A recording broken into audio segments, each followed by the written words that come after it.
Good morning, this is the Eager Beaver Show. You are listening to a True North Eager Beaver Media Incorporated podcast.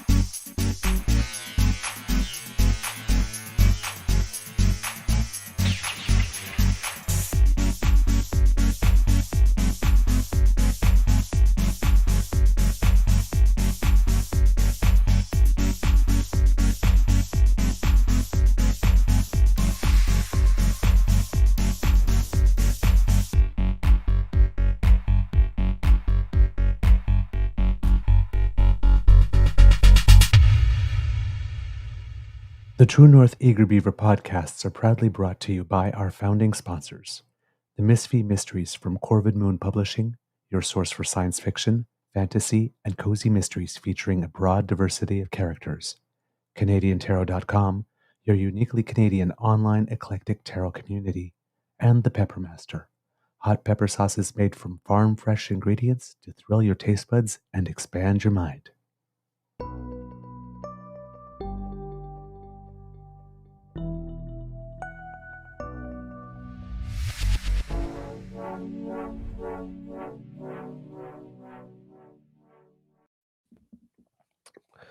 Wow, what happened to my camera there? Let's jeez, that's that's a debut.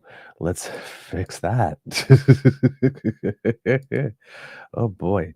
Okay, I am rather red today. Hopefully, it comes across better on the actual YouTube channel.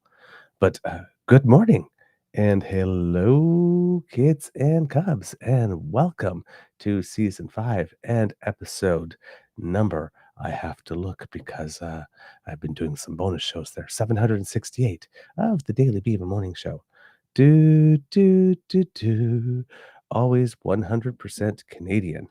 Today, recording day is Wednesday, October 22nd, 2025, and it is a very, very rainy and stormy day here at the Beaver Lodge. Thunder, lightning, hard rain falling, big downpour, all of that good stuff.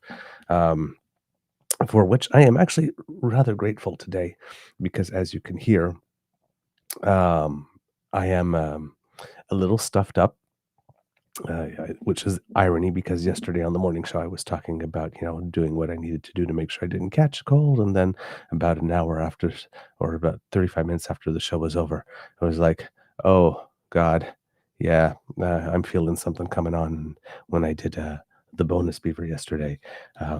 If you're watching it on YouTube, there's like 2 or 3 times where I had to turn the camera off because well, let's just put it this way. Somebody in the kit in the chat made the joke. I'm surprised that there wasn't a sap joke going along because the sap is running here at the Beaver Lodge. Let's just put it that way. So yes, I was having a little bit of post-nasal drip yesterday during the show and had to blow my nose and sneezed a couple of times. And well, nobody needs to see me get rid of that. So turn the camera off, turn the sound off about like 3 or 4 times during the show. Oh boy. Not feeling much better today. But given that I had some warning, I have some decongestants in, and hopefully they are starting to kick in at the moment. Wow, the light is really weird here on the show this morning. Let's try that again and see what this does. I'm very washed out and blurry for some reason. All right. So yeah, I'm not feeling much better, and saying grateful for the rain is that I was supposed to play tennis at 10 o'clock this morning. And I wanted to keep the appointment because it's a little late to cancel. But when I saw that it was raining, I was like, yes, thank you. Thank you, Mother Nature. You did it for me. So now I don't have to forfeit the match. I can just ask, oh, it's raining. Do you think we should reschedule? And nobody will be the wiser. It'll just be our little secret. Shh. Oh,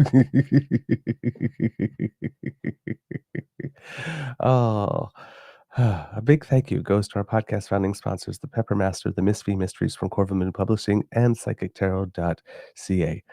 Um, we're going to have a looser show than usual because yesterday, fortunately, here at the Beaver Lodge, it was date night. And my Beaver sweetie surprised me with tickets to a show. I did not know what it was going to be. And my Beaver sweetie knows that I love dance because I was a dancer, but he doesn't know much about dance, specifically himself. And he happened to luck out.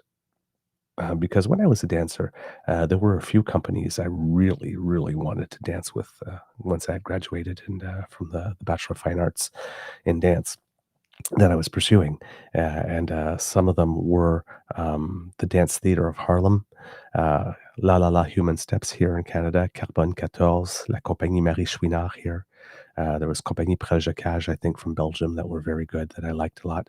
But there was another one, the Alvin Haley Dance Theater.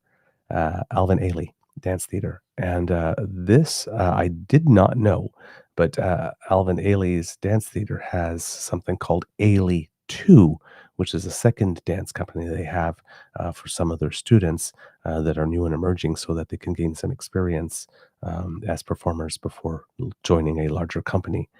Um, and well, it was Ailey 2 that came to town in Kingston. They hadn't been here in about 10 years. And my Beaver Sweetie just happened to buy tickets to one of the dance companies I would have given a foot to dance for. So he could not have hit any better. So we went out for a little dinner. We watched the show. And then I came back and I took a nice warm shower and I went to bed. So today is going to be a little bit of a grab bag of things because I do not have a full episode with a theme and a narrative driving through it as I normally do, or at least for a section of it. So it's going to be a Wednesday morning grab bag of things that I've picked up along the way and little updates and things like that. I thank you for your patience and indulgence. I had been thinking about skipping doing a show this morning to stay in bed, but I just love my DAMFAM time. So even though the performance will not be as good as usual, I know that the members of the DAMFAM will be very understanding and forgiving, and I will do my best for you today. How's your mental health today doing, kids and cubs? Overall, considering that my head is like a football, and I keep on thinking, because I'm rehearsing for Guys and Dolls, there's a song in it called Adelaide's Lament. And in the show, if you're not familiar with it, she always has some type of a cough or a cold, and she's had one for quite a while. The reasons for that, you'll have to see the show to know why that is. But somewhere in there, the song, it's like from something that goes in the song, a lyric that is. Sorry, I'm trying to pull it up here for you kids and cubs. But it says here, when they get on that train to Niagara and she can hear church bells chime, the compartment is air conditioned and the mood sublime. Then they get off at Saratoga for the 14th time. A person can develop la grippe, la post nasal drip with wheezes and the sneezes and a sinus that's really a pip. And that's pretty much me right now. I'm a beaver who's developed like Rip. Oh, but hey, uh, I'm laughing. So clearly, I'm in good spirits despite the fact that I'm not at my best today. Let's take a look in the magic monitor and see who has joined us today in the chat. We have kids and cubs. Kit Hyperty saying, Bom dia todas. Uma boa tempestade para começar o dia. Que legal. I'm going to guess that is a good day to everyone. Good tempest or rain to start the day. Que legal. Don't know. But it's what something. I don't know what legal would be. But I think I did pretty good today. We have Kit Wishful who's saying good morning, and also Kit Elaine saying good morning. Nona is here saying good morning and happy Wednesday, friends. We also have Kit Uncover saying good morning, and with the beaver joke of the day. Why did the beaver make his podcast about trees? Because he's deeply rooted in the subject. Boom. Love it. That's good. That's good. 50 beaver points for that one. I like that one. I like words. I like playing with words. That's a good one. Ah. Ah. Yes, Kit Argosy, cold season indeed.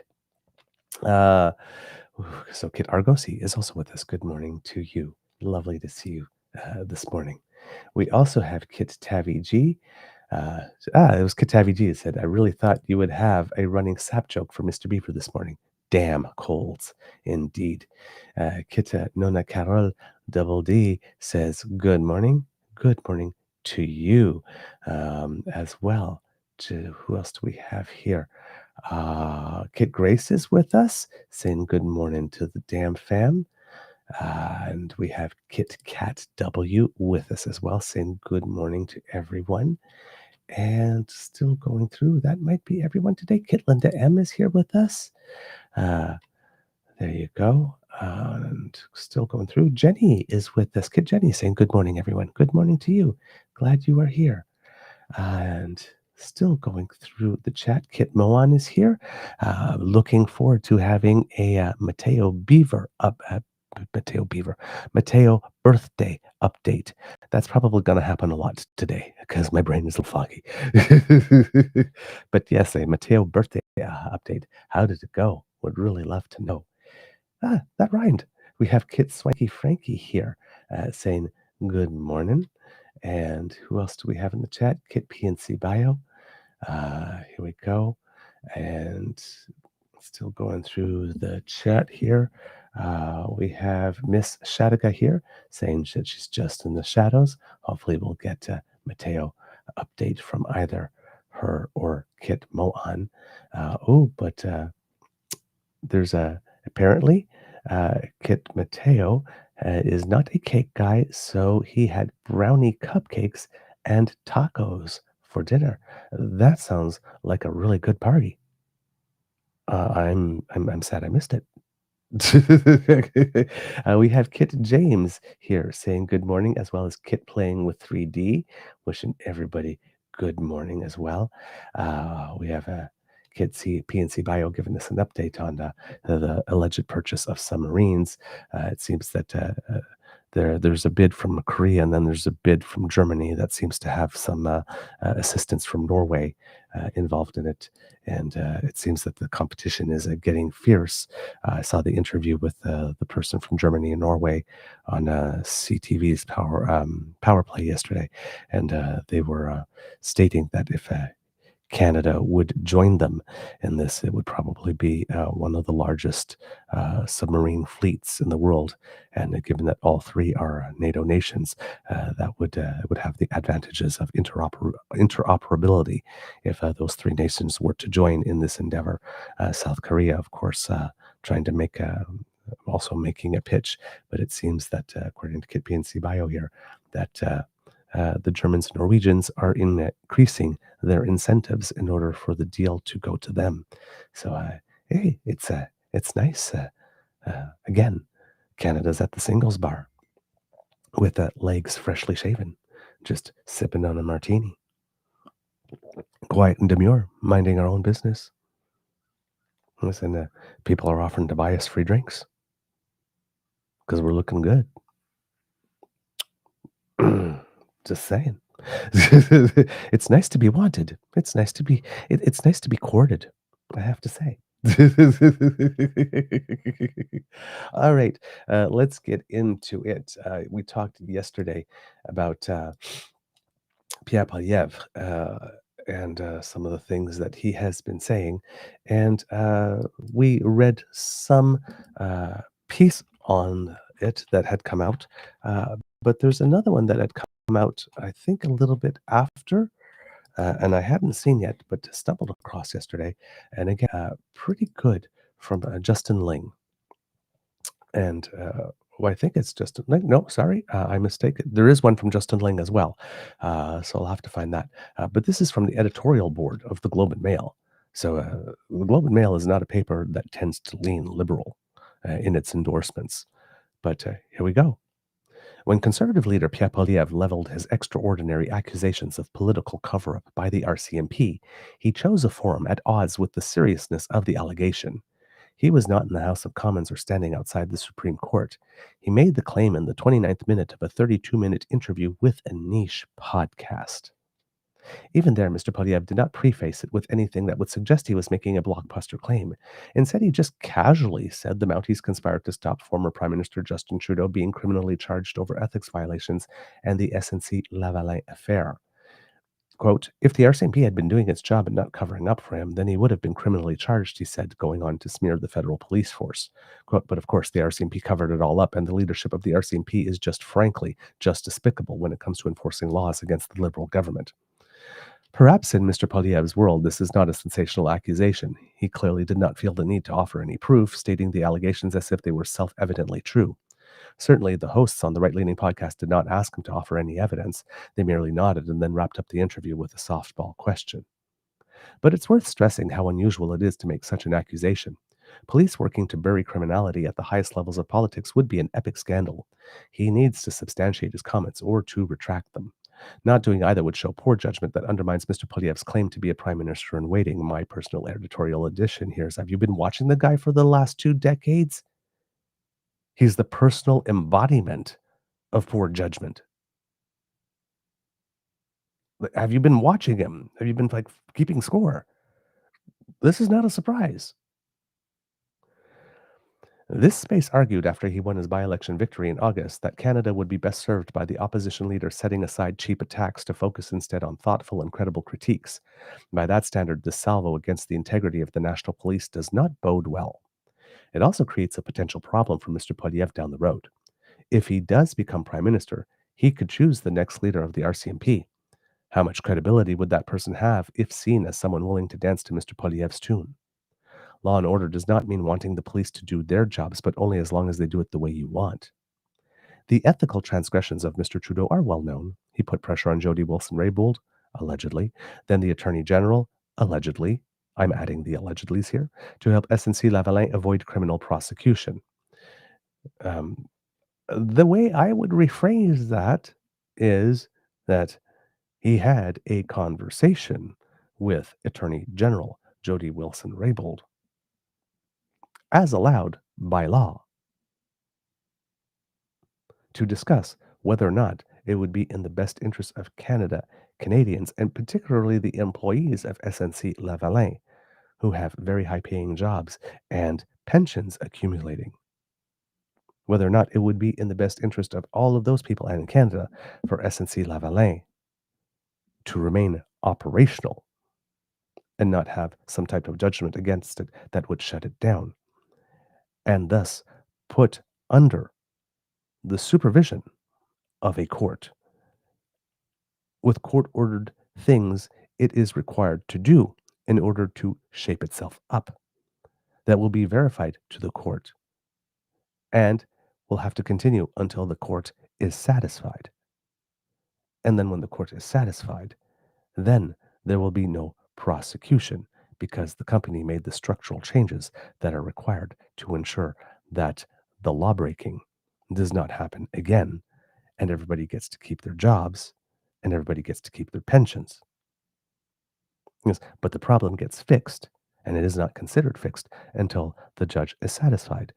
And if that does not happen, then the prosecution takes place anyway. That's the deferred prosecution agreement.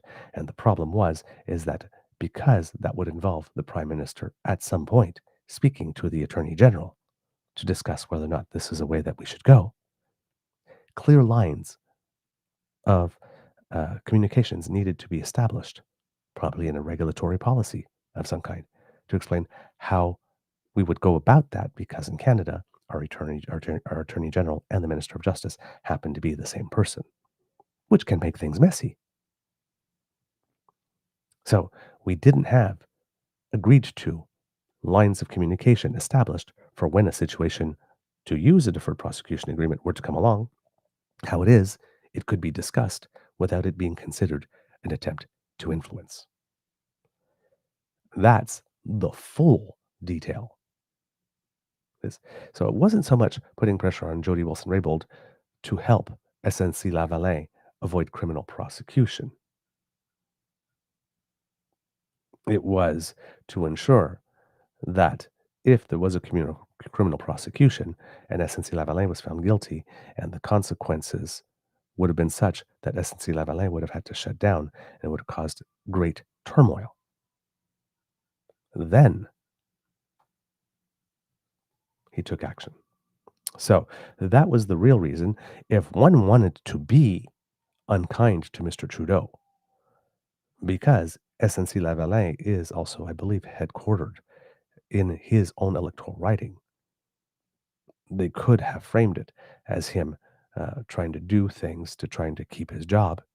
But then again, the counter argument of that would be, well, I guess he's prime minister, but he's also the MP for Papineau. Wouldn't it be correct that as the MP for Papineau, he would be doing all he can to keep jobs in Papineau, especially high-paying jobs, especially when you consider that Papineau is one of the poorest ridings in all of Canada? Now, again, often it ain't what you do, it's the way that you do it.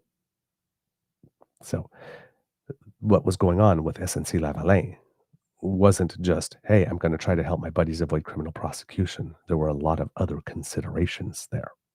Yes.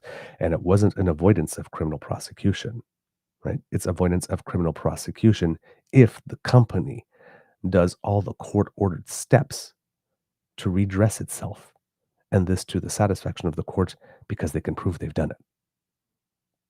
Moving back to the editorial. Mr. Trudeau also accepted free vaccinations. Oh my God. Mr. Trudeau also accepted free vacations at an island owned by the Aga Khan. The ethics commissioners of the era concluded Mr. Trudeau broke conflict of interest rules in both of these cases, and neither of them did the Mounties decide to lay charges. Again, we showed a clip of Elizabeth May definitely laying out the legal points, and in the case of the ethics commissioner and the trip to the Aga Khan Island, it all relied on ethics commissioner, Harper-appointed ethics commissioner Mary Dawson, suddenly deciding in her last decision of her entire career that the Aga Khan was not a personal friend of Justin Trudeau, even though the Aga Khan was a very close friend of his father's, and Justin Trudeau grew up with him since a very small age and considers him an uncle, and the Aga Khan was a pallbearer at his father's funeral. But apparently Mary Dawson did not consider that the Aga Khan and Justin Trudeau had a friendship, and were it not for that one decision that Miss May, who is a lawyer, appropriately labeled as subjective, there would have been no case, no ethics violation whatsoever in that particular case.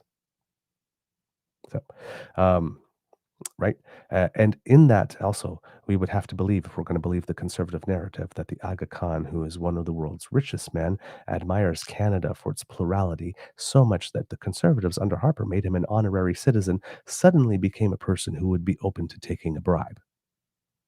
Because that's what, offering a bribe. Because the conservatives were essentially alleging that the free trip was a way to get the government of Canada through Trudeau to approve funding to the Aga Khan Foundation.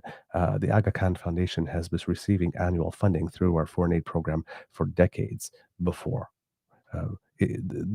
There was no mystery whether or not it would get it again. The decision on the money was not contingent on getting that trip. But yes, the conservatives were also suggesting, like they've turned on David Johnston and like they've turned on Mark Carney, another former person that they decided to honor or appoint to a high position, was now suddenly corrupt because liberals. So that's what went on there. And again, she made it very clear that ethics code violations are not criminal code violations, as Pierre seems to want us to believe. Back to the editorial. By rehashing this history, Mr. Poilievre may be seeking to tap into anger in Tory ranks at some of Canada's institutions. His pledge to defund the CBC speaks to that mood, so do his repeated vows to fire the Bank of Canada governor. Undermining the RCMP is on another level. And I'm old enough to remember the days when the Conservatives, at least the progressive Conservatives, were the defenders of Canadian institutions, not those who wanted to tear and burn them down. Critics are often too quick to draw parallels between Mr. Poilievre and US President Donald Trump, but in this instance, the comparison is legitimate, echoing the playbook of Mr. Trump, who literally made rally chants of his desire to imprison Hillary Clinton and Joe Biden. In essence, Mr. Poilievre is saying this of Mr. Trudeau: lock him up. It's entirely within bounds to criticize the police and question whether specific decisions not to lay charges were misguided. Police do make mistakes. And there is a case to be made for a rethink of the federal legal apparatus. The Conservative government of Stephen Harper increased the independence of the Public Prosecution Service, including a provision that requires the Attorney General to publish any instructions issued to the directors of public prosecutions. But British Columbia's model of a permanent pool of special prosecutors is a model worth looking at. It would further distance politicians from prosecutorial decisions. Duff Conacher at Democracy Watch suggests that there should be a standing committee of nonpartisan legal experts to appoint such federal special prosecutors. There are reasonable criticisms to be made of the RCMP and thoughtful reforms to be proposed, but it's another thing altogether to baldly assert that not laying charges is ipso facto evidence of cover-up. So there you go. Globe and Mail taking a very firm position. If you excuse me, kids and cubs, I need to press the cough button.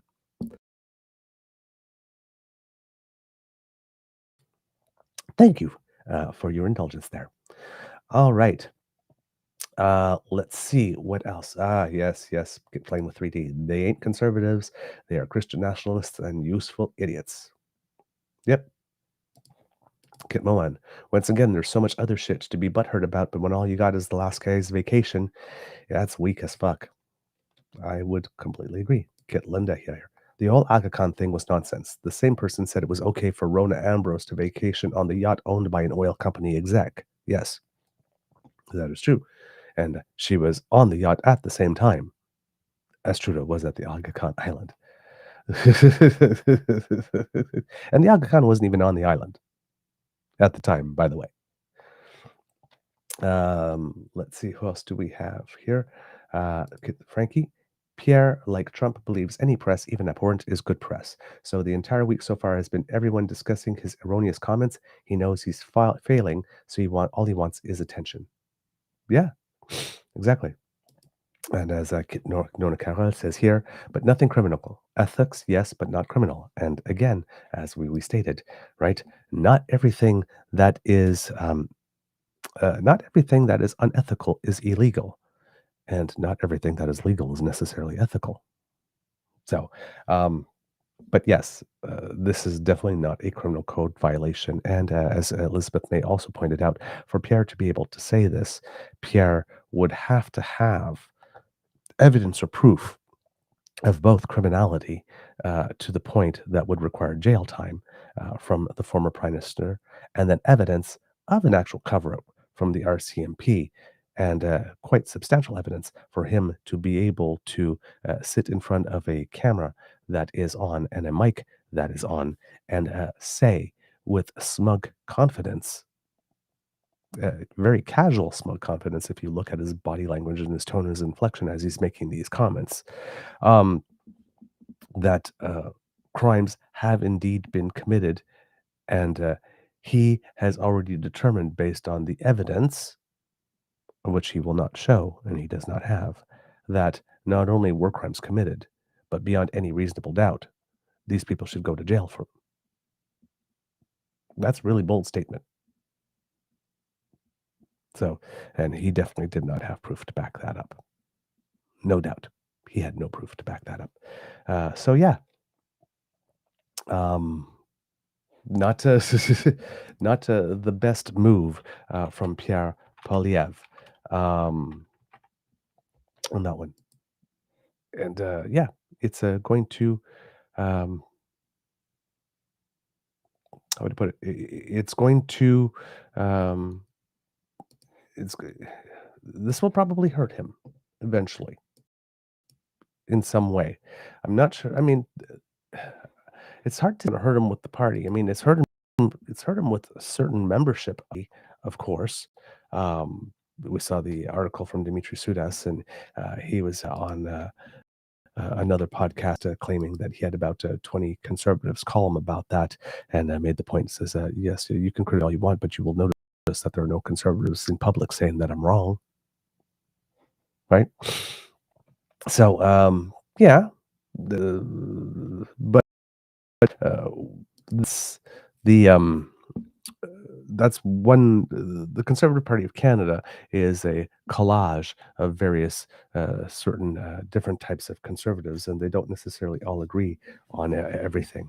And yesterday we had also found out that um, someone from Stephen Harper's office, where he is now, made the point of saying that Dimitri Sudas was not speaking for Stephen Harper.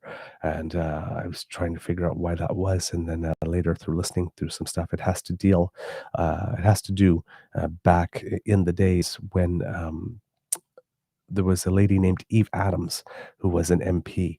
I think she was elected in 2011. And at one point, she was running to get her nomination again, and it seems that she was doing some things in that weren't all so great, and I guess she got canceled, and then she crossed the floor and decided to join the Liberals, and that that did not sit very well with Stephen Harper because Sudas was the executive director of the Conservative Party of Canada. At some point along the way, Sudas got fired from that job, and there was a big falling out with Harper. So, yeah, that Sudas is making these types of claims that people were wondering, well, hey, wait a minute, wasn't he Harper's guy? No, it turns out, well, I mean, he was Harper's guy until they had a falling out, and Dimitri Sudas ended up under the wheels of the infamous Harper bus. Thump, thump. As did Raheem Jaffer, as did Helena Georges, as did so many people in the Harper era, just under the bus, unceremoniously dumped, and then the bus rolled over them, and then Harper backed it up to roll over them again, and then forward to roll over them again to make sure that they were road pizza. So, ironically, Raheem Jaffer just ran for the mayor, I think, of Calgary or Edmonton. So after all those years of Harper, finally popped up to attempt politics again. But yeah, basically Harper destroyed him for at least a decade politically by what he did to Raheem Jaffer and Helena Georges. This one here is the one by Justin Ling I mentioned, and also published in the Toronto Star. Pierre Poilièvre's conspiracy theorizing isn't just wrong, it's dangerous. I can't believe that this needs to be said, but it is wrong to call for the jailing of your political opponents. Perhaps somebody should tell Pierre Poilièvre. In an interview posted last week, Conservative leader Pierre Poilièvre proclaimed the only reason that his erstwhile political rival isn't in a jail cell is due to a shadowy deep state protecting the Liberal Party, stopping just short of chanting, "Lock him up." Prime Minister Justin Trudeau, the Conservative leader, said, quote, broke the criminal code and that, quote, many of his government scandals, quote, should have involved jail time. These remarks are anti-democratic, and in the context of a rogue American administration actually prosecuting the president's critics, it's emblematic of a politician who has lost his mind. Another comment that I saw that I was actually pointed out is somebody was laughing because pointing out, where in Canadian history have we proven that people go to jail for these types of things? We had Mulroney Schreiber with the Airbus thing on the envelopes of cash, and it took forever to just get a public inquiry, and then the terms of it were defined so narrowly that nothing would be found. And then Brian Mulroney went out and then sued for defamation and actually got money out of us for what he did. Remember that? What else? Not politician, but remember the Creever inquiry into tainted blood, which caused many people to acquire HIV, and then that could have developed into AIDS. And then after all the trials and all the investigations and everything, basically the conclusion was that nobody was ultimately responsible because everybody had a little bit of a part to play. Even though somebody did actually sign the document that said, yes, we're going to go this, there was a signature, there was definitely a person that's accountable. Nobody was ultimately accountable. Robocalls, nobody went to jail for that. The kamikaze candidate, nobody went to jail for that. What Doug Ford's done with the Greenbelt and since, nobody's gone to jail for that. But Pierre's wants us to believe that we have a culture in Canada where a guy that would take a vacation on another person's island would go to jail. There's no tradition of this in Canada whatsoever. Like none. I'm not quite sure what Pierre is talking about when he talks about these things. Back to Mr. Ling. Let's go back. Yeah, there we go. These remarks are anti-democratic, and in the context of a rogue American administration actually prosecuting the president's critics, it's emblematic of a politician who has lost his mind. Poilièvre made these comments in an interview with Northern Perspective, a conservative YouTube channel run by Ryan and Tanya Davies, who set up the leader by insisting wrongly that Trudeau is responsible for, quote, for over a third of all the scandals in Canadian history since 1867. Poilièvre was quick to take this ludicrous statement even further. On at least two occasions, Poilièvre said, should have been hauled before a judge. Poilièvre, so, okay, no, there's an error here in the text. On at least two occasions, Poilièvre said, yeah, okay, what's written here is on at least two occasions, Poilièvre said should have been hauled before a judge, Poilièvre said. So let me see if I can figure out what it is he intended here. Poilièvre was quick to take this ludicrous statement even further. On at least two occasions, Poilièvre said that Trudeau should have been hauled before a judge. Trudeau was spared, he said, only because the, quote, despicable leadership refused to hold the Liberals accountable. Quote, the RCMP covered it all up. This isn't true. Poilièvre has taken aim at two different scandals from Trudeau's first term, a gifted vacation on a private island with a helicopter ride to boot from the Aga Khan in 2016 and the SNC Lavalin affair in 2019. In both cases, there were detailed investigations into the former Prime Minister's conduct with two reports detailing his ethical lapses and conflicts of interest. But the Ethics Commissioner did not find that a crime had been committed. In fact, if they had, the Commissioner would need to refer the file to the police. Unsatisfied, the Conservative Party asked the RCMP to investigate both scandals at the time, and they did. And they opted both times not to pursue charges. In the latter scandal, they didn't even have enough evidence to obtain search warrants. The Conservatives, still unhappy, filed complaints prompting a review that confirmed the RCMP's initial decision. So I want you to think back here, because here Pierre is saying that the RCMP moved heaven and earth and mountains to cover up Trudeau, Liberal crime and corruption. When what this is telling us here is that despite the fact that there was no evidence, at the insistence of the Conservatives, the RCMP nevertheless decided to do deeper investigations simply because the Conservatives were crying and would not accept. So, if the police at the time was behaving at the direction of any party in order to persecute an opponent, it would have been behaving, based on these details, at the behest of the Conservative Party that wasn't even the government, to try to find a way to keep investigating something that they determined didn't need to be investigated any longer. Because, as mentioned here, they didn't even have enough evidence to obtain search warrants. Moving on. Now Poilièvre is saying this was all a rigged process. This is nothing but a conspiracy theory. I appreciate that Poilièvre, like many Canadians, is upset that the Liberals were thrice re-elected in spite of these scandals, but that isn't the RCMP's fault. It's the Conservative parties for failing to unseat them. This system doesn't work when politicians act like Scooby-Doo and the gang. Indeed, Prime Minister Stephen Harper established an independent prosecution service to, as he put it in 2005, quote, ensure that decisions about criminal prosecution are independent of politicians and independent of politics. There's something profoundly pathetic about Poilièvre whining about the referees long after the game he lost has ended. Poilièvre's vigilante routine looks an awful lot like Donald Trump's.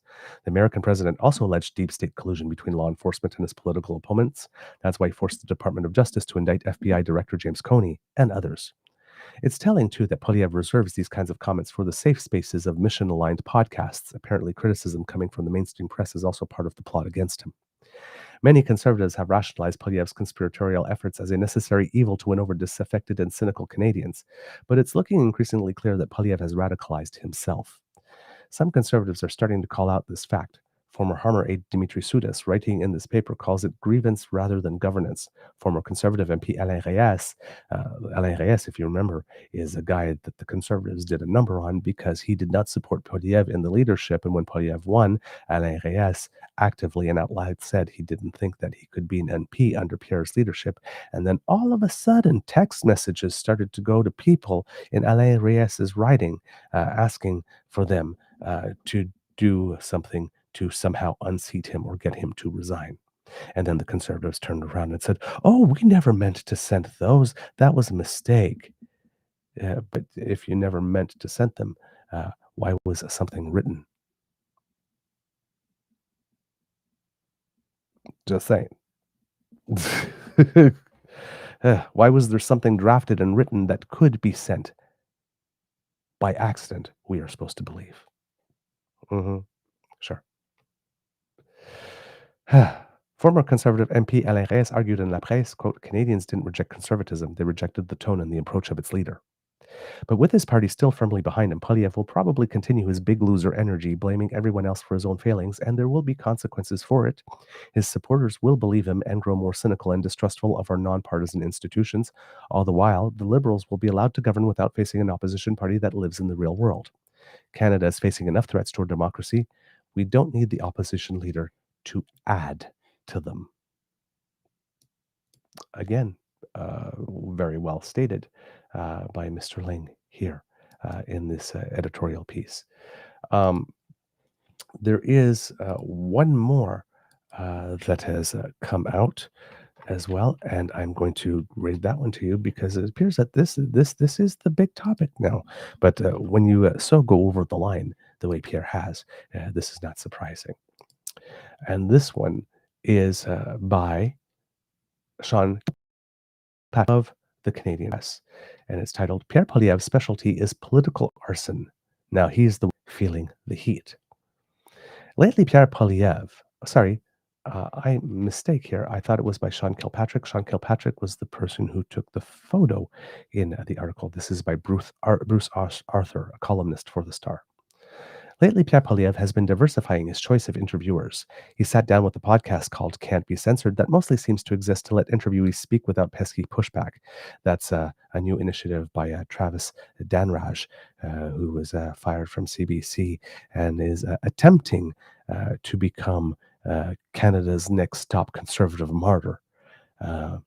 Claiming that a whole bunch of discrimination and some type of stuff happened to him that led to the decision, and trying to make himself famous by milking that as much as possible. So I watched a little bit of Can't Be Censored once or twice, and it's not particularly satisfying, in my personal opinion. But let's go.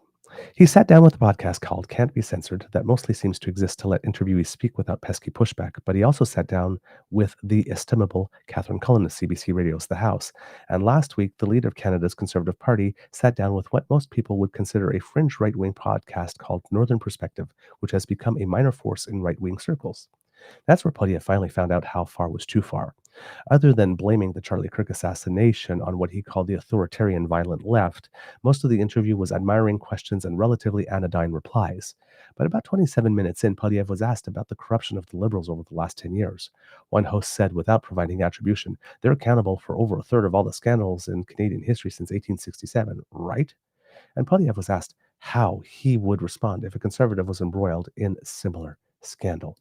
Well, we already know the answer because Pierre Poilièvre was in government for many years, and even though he wasn't leader of the party, there was plenty of scandal in the Conservative Party of Canada, and he didn't quite seem to mind it at all at that time. I mean, and since becoming leader, I mean, he's had 3 MPs that have decided to go to brunch with a Nazi, but he was fine with that, right? So I think we all know how Pierre would handle a crisis. Poilièvre is a polished communicator, especially in friendly settings, but while Prime Minister Mark Carney is more or less the same vaguely arrogant banker anywhere he goes, Poilièvre can code switch between interviewers. Here, he made a choice. Quote, well, they'd be fired, Poilièvre said. Obviously, you have to find out if it was an innocent screw-up or one-time minor screw-up that was due to a mistake, or whether it was real, genuine corruption, self-serving corruption. But many of the scandals of the Trudeau era should have involved jail time. I mean, Trudeau broke the criminal code when he took a free vacation from someone with whom he had a government business. It's right there in the criminal code. If the RCMP had been doing his job and not covering up for him, he would have been criminally charged. And again, he probably violated the criminal code in the SNC Lavalin scandal. These would normally have led to criminal charges, but of course the RCMP covered it all up. And the leadership of the RCMP is frankly just despicable when it comes to enforcing laws against the Liberal government. It was plainly dangerous talk. Poilièvre argued to lock up his most high-profile political opponent and accused the nation's police force of acting as a corrupt protector of the sitting government's alleged crimes, with no evidence. Trudeau's 2016 vacation on the Aga Khan's private island was spectacularly arrogant, but conflicts of interest are governed by the Ethics Commissioner, and no evidence of criminality was presented in the SNC Lavalin case, as problematic as the affair was. The current RCMP Commissioner, Mike Duham, reiterated that point this week. The reaction painted a dividing line in Canadian politics. Poilièvre has been condemned by Harper-era Conservatives and Liberals and more across party lines. Politico asked several Conservative MPs whether they backed Poilièvre on jail for Trudeau, and one, Michael Barrett, avoided comment by saying, quote, "I have a lozenge. Can't talk. Got a lozenge in my mouth. Can't talk. Got a beat in my headphones. Do. It's like, really? Sorry, I have no thoughts about this. I'm sucking on a lozenge." Some, like current MP and former leader Andrew Scheer, offered a muddy sort of support. Poilièvre tried to clarify he was only talking about the former RCMP Commissioner Brenda Lucki. Yes, because a mad guy who has problems with women saying, no, I didn't have a problem with the RCMP, I only had a problem with that chick. It really sells. Jeez. Poilièvre tried to clarify he was only talking about former RCMP Commissioner Brenda Lucki. That didn't do much to soften the point, and his office urged MPs to do damage control on Monday. The Star's Althea Raj, meanwhile, reported many Conservative elites were disappointed and discouraged by Pierre Poilièvre's antics. And here's one thing I'd like to stress. When Pierre put out the order to his fellow MPs to do damage control, and they agreed to do damage control. In other words, kits and cubs, they agreed to do whatever it is that they needed to do in order to try and validate that which Mr. Poilièvre said. In that instance, kits and cubs, what Pierre Poilièvre did became Conservative Party of Canada policy.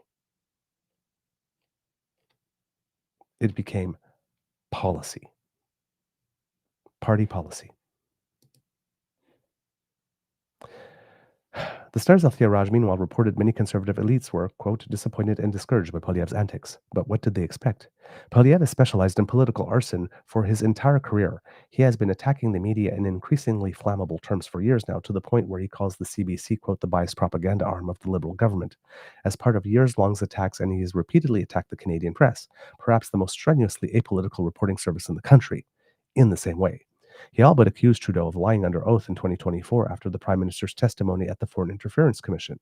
He called his political opponents, quote, absolute raving wackos, extremists, and ideological lunatics in an interview with his reliable right-wing Post-Media writer Rick Bell, and has railed against the World Economic Forum, calling for the government of the Bank of Canada to be fired, the governor of the Bank of Canada to be fired, and winked at conspiracies in the House of Commons itself. And when he stopped to meet an extremist group camping by the side of the road at the Nova Scotia-New Brunswick border last year, one protester said the RCMP had been friendly, and Poilièvre responded, quote, they're all on side. Cops are good folks. Maybe that was code switching too. But eventually, Poilièvre came for the RCMP. Maybe Poilièvre was lulled into a comfortable place by reliable supporters. Maybe he simply attacks Trudeau out of habit, fighting yesterday's war. Or maybe he deliberately played to his most conservative base in advance of a leadership review, which would make that base dangerous indeed. Either way, Poilièvre made a choice. And if you play with fire long enough, even arsonists get burned. There you go. Bruce MacArthur. Finally, we have Tonda McCharles talking about the move to make this party policy. In an article, Conservatives urged to soften stance after Poilièvre comments on despicable RCMP face backlash. Under fire over Conservative leader Pierre Poilièvre's criticism of the RCMP senior leadership as despicable, the opposition leader's office instructed Conservative MPs on Monday to reinforce a more positive message about the nation's police force.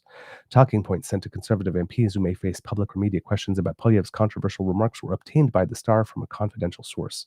They direct Poilièvre's caucus to essentially do damage control over Poilièvre's comments last week and underscore that the party broadly supports the RCMP and that its campaign platform promised an additional resources for the force.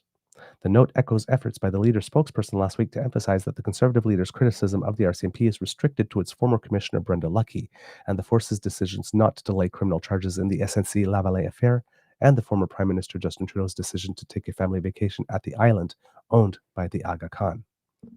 Pardon me, I have to cough. Thank you so much for that, kids and cubs. It is clear from Jody Wilson-Raybould's testimony and statements that the RCMP SNC Lavalin investigation should have been wider, say the talking points. The RCMP leadership passively accepted Justin Trudeau's withholding key witnesses and evidence from that investigation. Here I would like to point out the irony that when it comes to Saint Jody of Arc, the Conservatives believe absolutely everything she said about SNC Lavalin, except the part where she said there were no crimes committed. Kind of convenient, isn't it? Just saying. All right.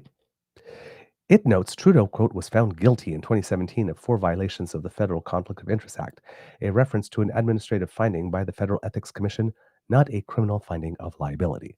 Quote, this was part of a pattern of behavior from former Commissioner Brenda Lucki, who misled Canadians in her committee testimony about the 2020 Nova Scotia shootings, which was proved false by recovered audio recordings. It was and remains the Conservatives' position that the former RCMP commissioner was misleading Canadians and engaging in a cover-up for the government, which is why we called for a resignation on October 21st, 2022. Conservatives have consistently stated no one should be above the law, period. Now, again, not sure how exactly they claim that she's covering up for the government, but right, they just say things. Later on Monday, Sam Lilly, a spokesman from the opposition leader's office, emailed the Star to clarify the talking points provided to caucus were given, quote, without specific direction to communicate or do damage control. They were included at the end of a routine package that is regularly provided to caucus. 2 hours later, Lilly sent media an updated statement clarifying Poilièvre's remarks, which were made last week during an interview with independent media channel Northern Perspective. Quote, I stand shoulder to shoulder with the brave men and women in uniform who put their lives on the line every day to protect and serve. Today and every day, I thank them for their service, the statement read, before reiterating the leader's position that his condemnation was reserved for Lucki only. Lucki, reached by the Star through an intermediary last week, did not want to comment on Poilièvre's remarks. Poilièvre comments prompted a former advisors to Stephen Harper to slam the Conservative leader in an op-ed published in the Star, which suggested dissent with Poilièvre's leadership is rumbling under the surface. Despite the circulation of the talking points, the majority of Conservative MPs stopped by reporters on their way into question period Monday afternoon declined to answer questions about whether they supported Poilièvre's comments about the RCMP leadership or whether backed their own leader. Ouch, that must hurt. They didn't give a full-throated endorsement of you, Pierre, when asked. You might want to wonder why that is. Quote, I support Pierre, that's for darn sure, said Huron Bruce MP Ben Lobb, who joined fellow caucus members Bob Zimmer, Dane Lloyd, Mark Dalton, and Ted Falk in publicly supporting Poilièvre.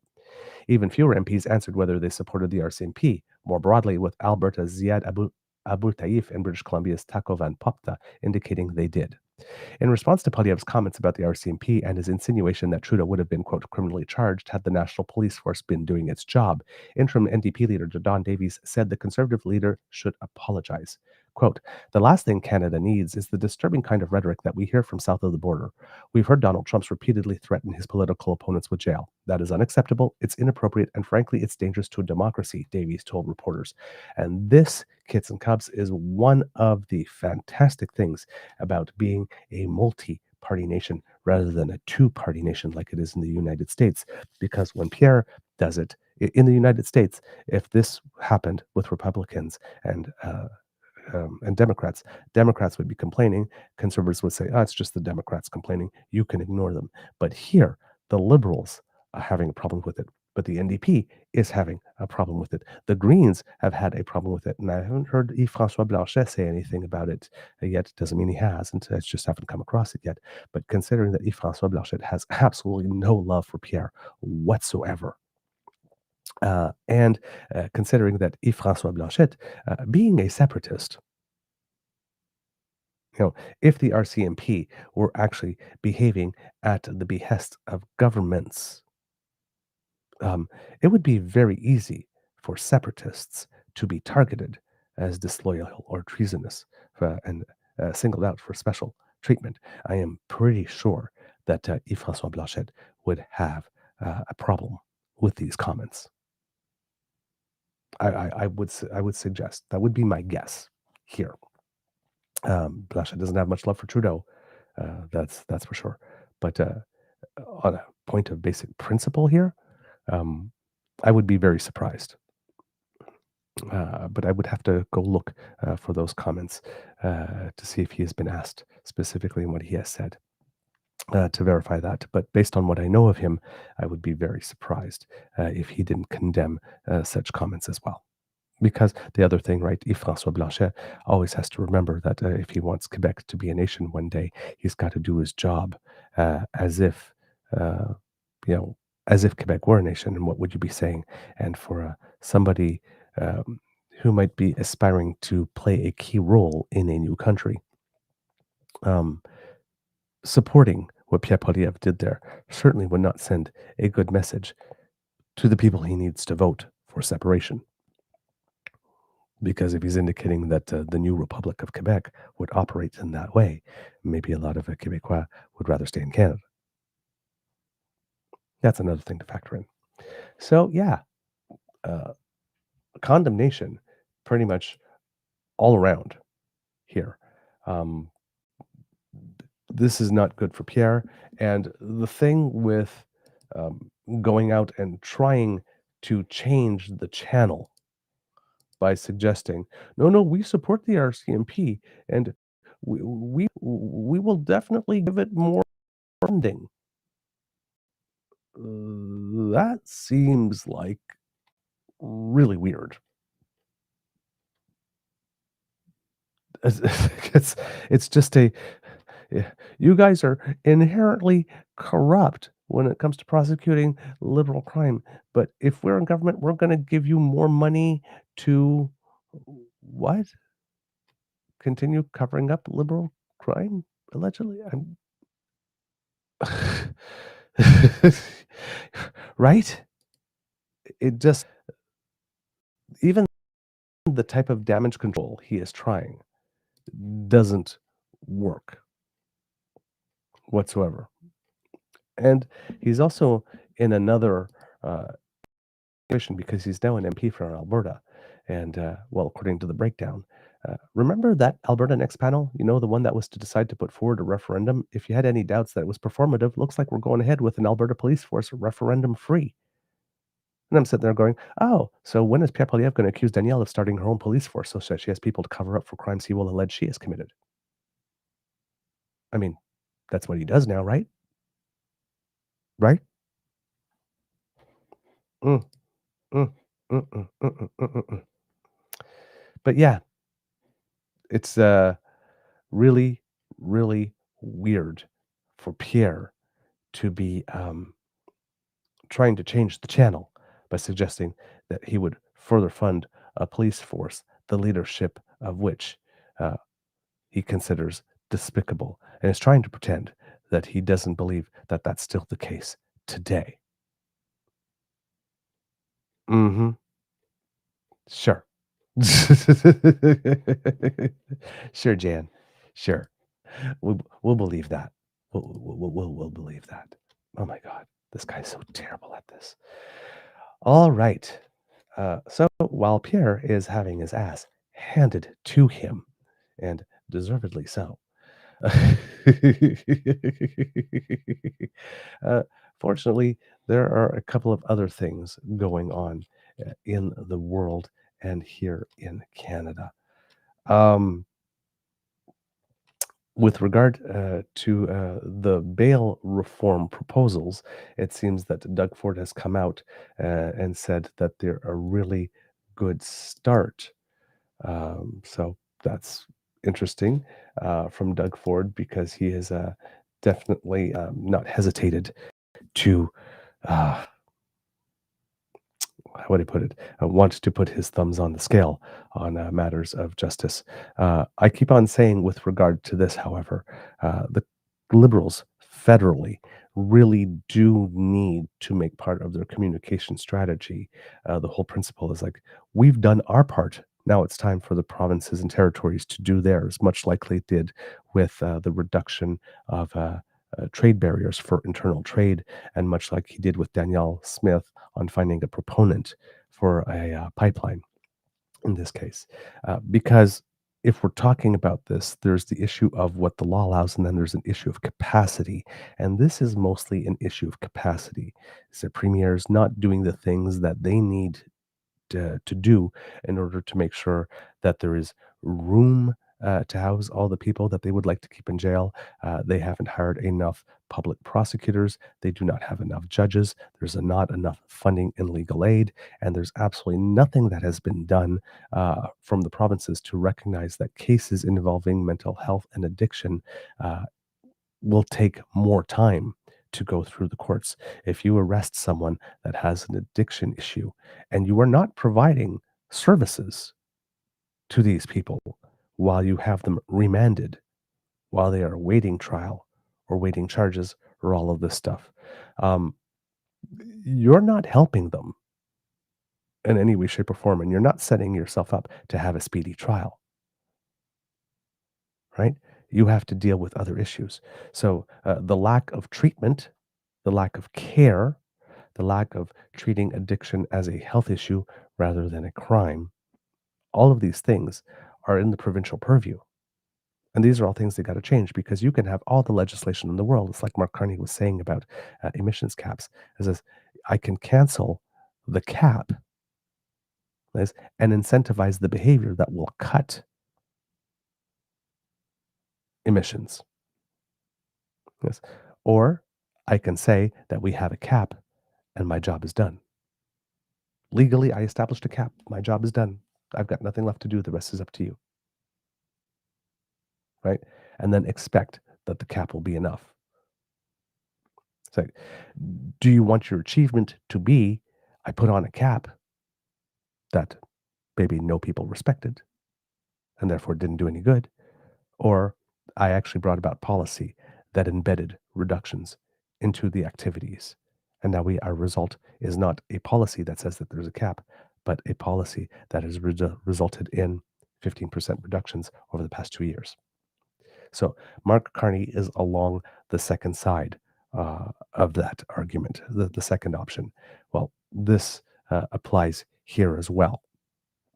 This, if Doug Ford is not prepared to do the things that are needed to make these new bail reforms as effective as possible, if the premiers are not willing to do that, then there's only so much the federal government can do at that point, right? The administration of justice is primarily provincial. So the communications exercise really does need to include, it says, we've taken care of the legal part. Now the premiers, we hope, will take care of the capacity part.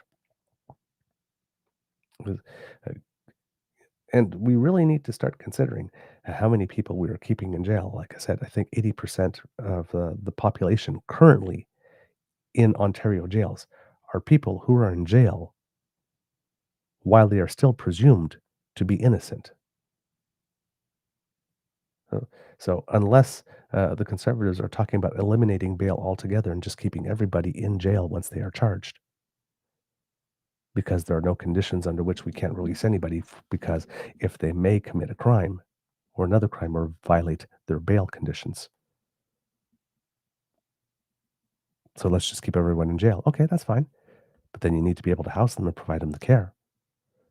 The other thing as well is that many people are making the comment, are you sure you want to keep everybody in jail? Because the best way to create more criminals is to increase the amount of time they are in jail and in custody before they've been convicted. It's kind of like Crime U. You want to reduce crime, but you're sending people to Crime University, right? Maybe you don't want to put everybody in jail. Maybe we need more use of ankle monitors and other types of things. But, again, the law itself, changing the law itself only goes so far if you're not going to give yourself the capacity to enact the law, enforce it, and use it to its most effective ends. So we'll have to see what Doug Ford says about that as it continues. Kids and Cubs, I have a little treat for you. Since we were talking about Pierre and some stuff going on in the US, Mr. Grizzly had the opportunity yesterday to give us a little growl, and I have it for you. So, Kids and Cubs, please sit back and enjoy a moment with our very own Mr. Grizzly.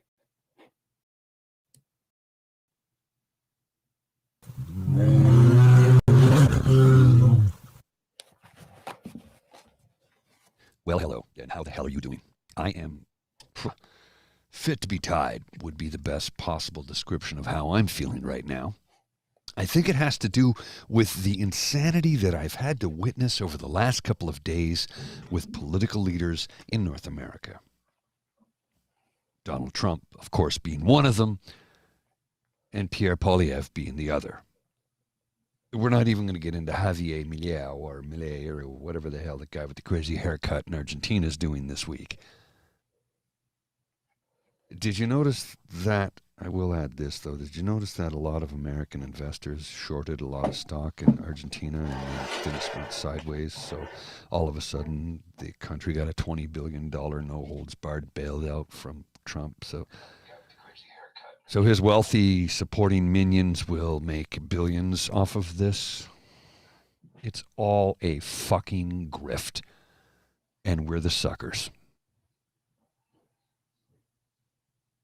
So yeah, I'm pissed off right now. I'm in a terrible mood. Fit to be tied. Tech wasn't working. I got the tech fixed after about 30 minutes of messing with stuff and updating and changing this and updating that and augmenting that and rewriting new scripts and rewriting a little bit of code to make sure the goddamn shit would work. So yeah, I'm pissed off. That happens. I'm human. I make mistakes. I didn't make mistakes to get here, though. Today, the mistakes were the technology not working properly. That's sorted. But let's have a look at what the absolute, want of a better term, degradation, sacrilegious monstrosity that just took place on the East Wing of the White House. If you've not already seen this, this is a couple of photographs of what the Trump administration has done to destroy the White House, the East Wing of the White House, while they decide that they're going to build a $150 million, $250 million, $300, I don't know, whatever, some ballroom that he says that everybody's wanted for 150 years. And it's going to hold 1,000 people, which makes it almost twice the size of the actual White House, because the White House is not big enough to hold that many people at one sitting. So he's got to make something huge. Something tells me it's going to be painted all gold, be tacky as shit, and every president that ever served that's still alive, or those that have gone by the wayside and shuffled off this mortal coil into the next realm, whichever that realm may be, I don't know. What you believe is up to you. But you know every single one of them are losing their shit right now. Could you imagine? Could you even begin to bring yourself to imagine what kind of venom would be thrown at the president if this was done during Obama's administration? Could you even begin? If Joe Biden did this, you would never hear the goddamn end of it. I'm talking about it today, and that's it. I'm moving on, because I have other things to concern myself with. I have a life to live. But my goodness gracious me, what would have happened if, The black fella did it. Oh, we are living in interesting times, my friends. You do know that, of course, Pierre Poilièvre the other day talked about how, the administration of the RCMP, the head of the RCMP, is a disgrace because they didn't convict Justin Trudeau because apparently Pierre Poilièvre says he has evidence that the RCMP doesn't have. Or something to that effect. I don't know. Maybe he was high or drunk when he was on that podcast because they did a thorough investigation. The ethics commissioner investigated. It's been investigated up the yin-yang and nobody found anything wrong. So what this fucking asshole is doing is ginning up angry people, part of the Maple MAGA movement, to try and, I don't know, maybe harm people? I'm merely speculating. Because why else would he spew such a bald-faced lie? He needs to be removed from office, and it needs to happen now. I do realize, of course, that come January, that's most likely what will happen when they have their leadership review.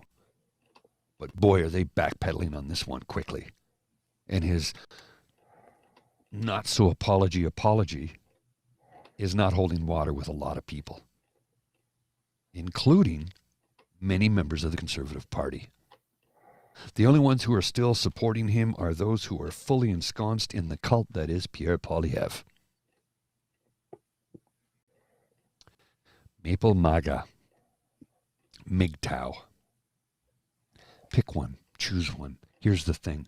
They're all the same goddamn people, and all of them are despicable human beings who will do and say whatever it takes to wrest power from democracy.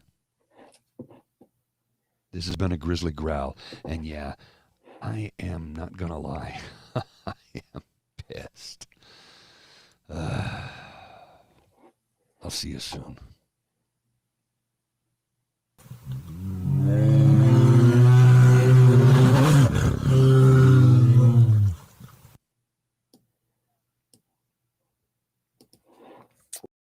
And there you have it, King Cubs. Mr. Grizzly ain't having it. In any way, shape, or form. But yeah, he points there. And when you just on that destruction of what's going on in the White House there, I look at that image, and for me, it is perfectly illustrative of what is the United States at this moment under this man. It just is. Everything is being deconstructed, and he is doing this, right, with no approval, no nothing. He didn't ask anybody. He just decided he was going to tear it down. At first, he mentioned that the ballroom was only going to allow a certain amount of people. Well, we've just found out that it's going to be like close to 1,000 now, which I think originally it was to be 600. He just unilaterally decided it's going to be bigger now. The man literally is destroying history. He's destroying a piece of American architecture that is famous all around the world. It's not the first time he's done it, right? They paved over the Rose Garden as well. But essentially turning the White House into another Mar-a-Lago. Nobody signed on for that. You got to imagine, when you think of Canada and the United States, Donald Trump can unilaterally take down the East Wing and decides, hey, I'm going to claim that everyone has always wanted a ballroom in the White House, and therefore I'm going to make a ballroom happen. And up here in Canada, we still can't frickin' renovate 24 Sussex. It's like, could you imagine right? Can you imagine just unilaterally deciding, yeah, we're going to do this? Unilaterally, the Liberal government just unilaterally decides, yeah, we're redoing 24 Sussex and we're going to do this. And, we're going to put a big ballroom in it and we're going to do all of that kind of stuff. And oh my God, I can't believe the Conservatives would lose their minds. That should have gone to a vote first. You needed to ask us permission. But in the United States, somebody just destroys a historically significant building because he wants a ballroom. And then it's just happening. And nobody says anything. Nobody says anything. I don't understand. I don't want to say nobody said anything. I mean, people are saying something, but nobody tried to stop them in any way, shape, or form. Said, I'm sorry, no, you can't do that. You just can't come up and unilaterally destroy history. You just can't. You can do a lot of things, but we won't allow that. But no, nothing stopping them. Nothing stopping them at all. I just look at that photo, and it's just, well, here you got Gavin Newsom here stating specifically, Donald Trump doesn't want you to see this picture. He's literally destroying the White House. Apparently, he did send out a message. Please don't show pictures of this in this state. But come and tell me if this, to you, looking at this, does not symbolize to you what the United States is today. Because when I look at the United States today, this is what I see. Anyway, moving on, as we say. It's so sad. It really is just so sad. All right, let's keep going here. It would seem that there's a little bit of talk about the budget. Liberal House Leader Steve McKinnon is signaling that he's concerned that the government's budget might not get support from opposition benches, while at the same time dismissing some demands other parties have laid out. They're playing an interesting game of chicken here where they're not really talking to any opposition parties. You have the Bloc Québécois that's immediately come out without seeing it, saying that, they weren't going to vote for it. The Conservatives clearly are not going to vote for it, which leaves the ball in the court of the NDP. And the NDP, in typical passive-aggressive fashion, had its interim leader, Don Davies, say, well, it's not for us to tell the government what it is we want. It's for the government to present a budget that we can approve. So, which I understand. Yes, that is the responsibility of the government to present a budget in a minority situation that at least one other party could support in order to get it over the line. But you're allowed to say what you would like in it. No, I'm not going to tell you what we would like. You have to read our minds, and if it's not good enough, like that's the ultimate in passive aggressive. So I'm not understanding the NDP's plank on this, except for the possible option that they said, well, the last time we told the Liberals what we wanted, it ended up in a supply and conference agreement, and we ended up with 6 seats, so we're not going to tell them what we want. Word on the tweet, however, is that the NDP is kind of saying, Liberals, if you would ensure that our party would get some type of funding of some kind so that we could do our work more effectively as the fourth party in opposition, that might be enough. Which is kind of would be an interesting move, because it does give the impression that were that to happen, that the party is not all that strong if it's needing the federal government to ensure, take extraordinary measures to make sure that the party is properly funded. Um, I'm not sure if that would be even worse than a supply and confidence agreement, because now you're being financially kept afloat through the goodwill of another party. which does not necessarily put you in the strongest position. But yes, it seems that nobody, the Bloc has stated some of the things that it wants to see. The Conservatives has stated some of the things that it wants to see, but the NDP definitely does not want to be on the record as saying that it has made any requests whatsoever here. Which makes the situation a little interesting.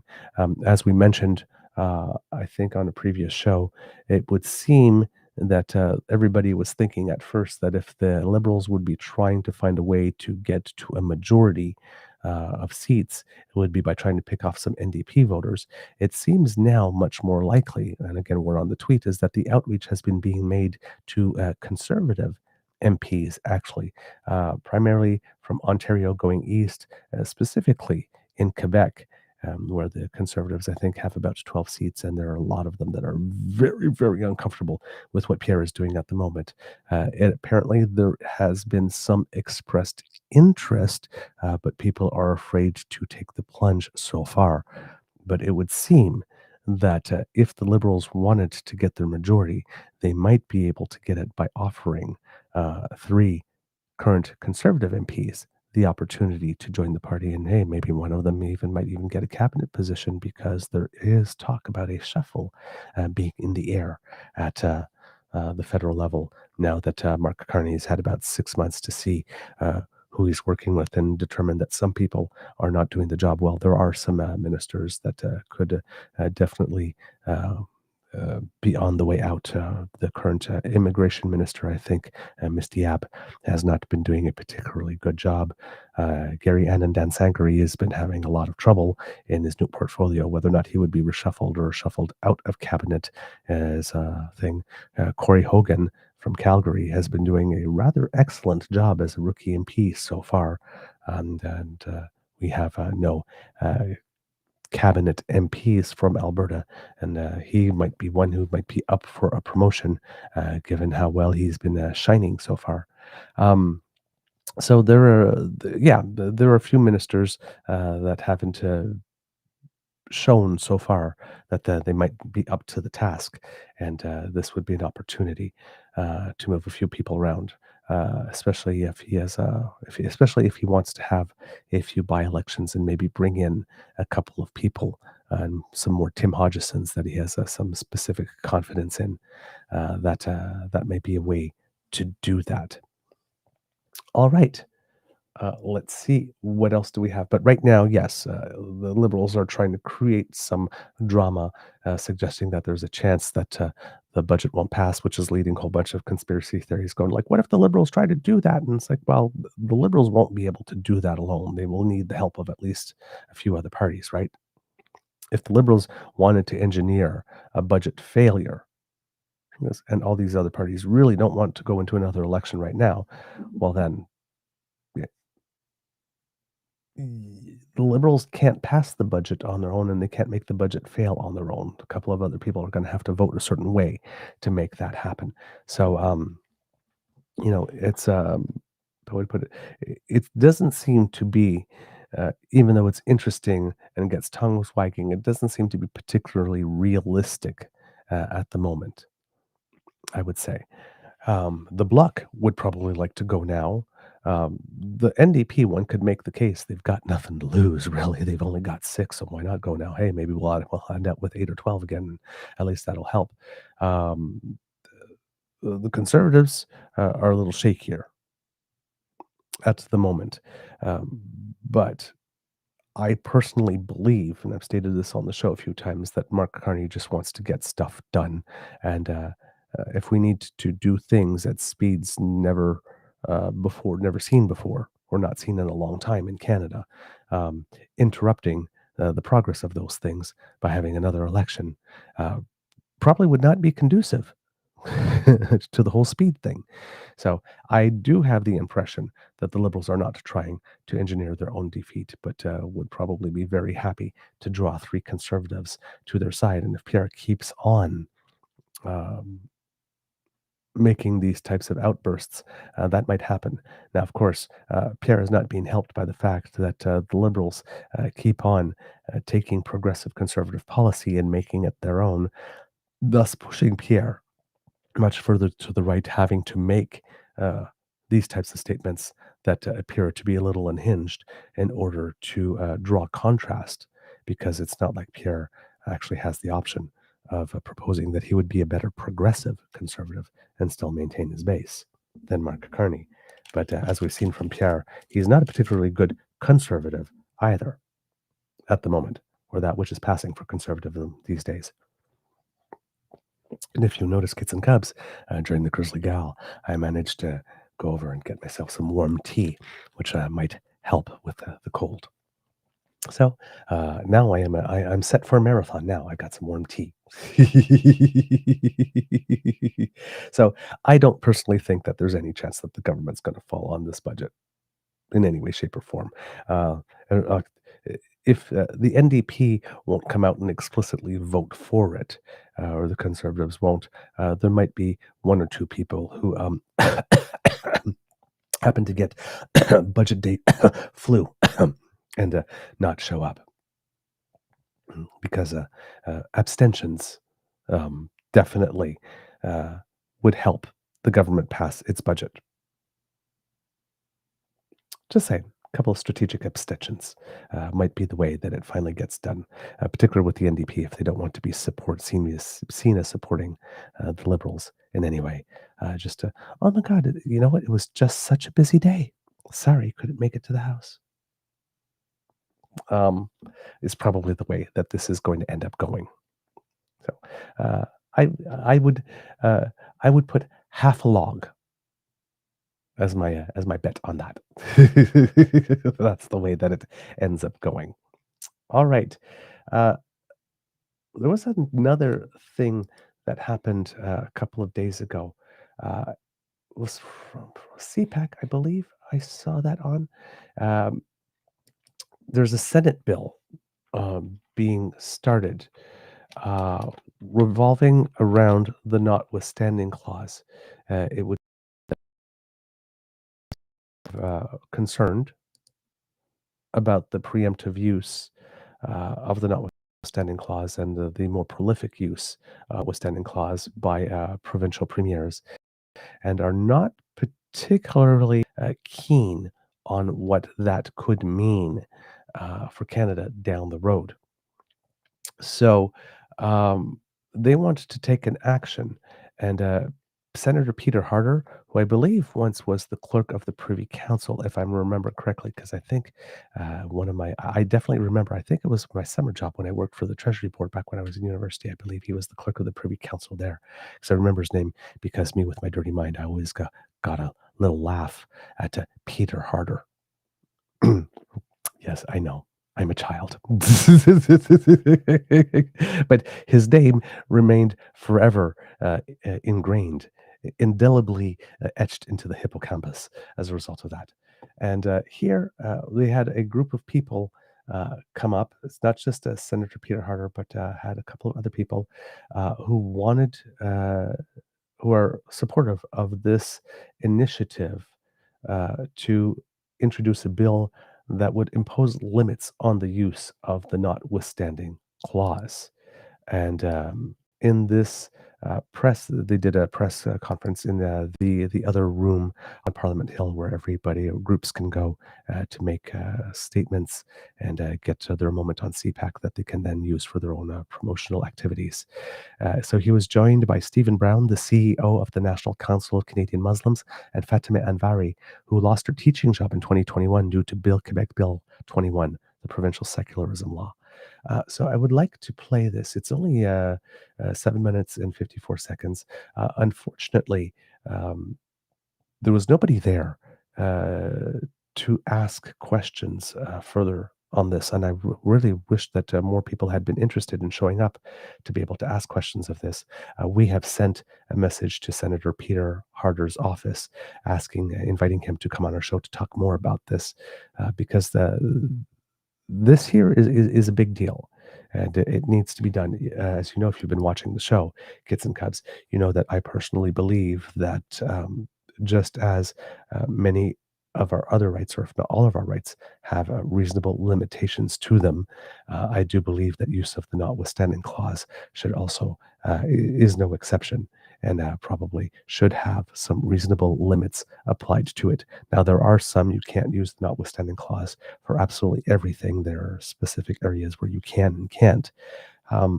But one of the things that we want to prevent is the permanent removal of people's rights using something that has a sunset clause by just repeatedly, forever, and infinitely renewing it. So, for example, in Quebec at the moment, like I said, that teacher cannot teach because she wanted to teach while she was wearing a hijab. She wanted to live her most authentic life. And the Quebec government said, sorry, you can't work for us if you want to live your most authentic life. You either have to deny that part of you during working hours when you work for us, or you can't work for us. But we still expect you to pay the same taxes as everybody else, though, right? Has been the Quebec position on this. And if the CAQ remained in power and 5 years after they introduced that, renewed it, and let's say they remained in power again and then renewed that, and then that became just part of society, and every subsequent government after it just renewed it. Well, what you did is you've done through the back door is you've permanently eliminated a fundamental, inalienable, allegedly human right. And the law is not supposed to allow from the back door that which it expressly forbids from the front door. So there is a case to be had here. There's a case to be had here. You have a whole bunch of provincial governments who want the federal government not to be involved in this, which is very weird and, well, not very weird, very predictable considering the usual suspects that they are, Nova Scotia, Quebec, Ontario, Alberta, and Saskatchewan.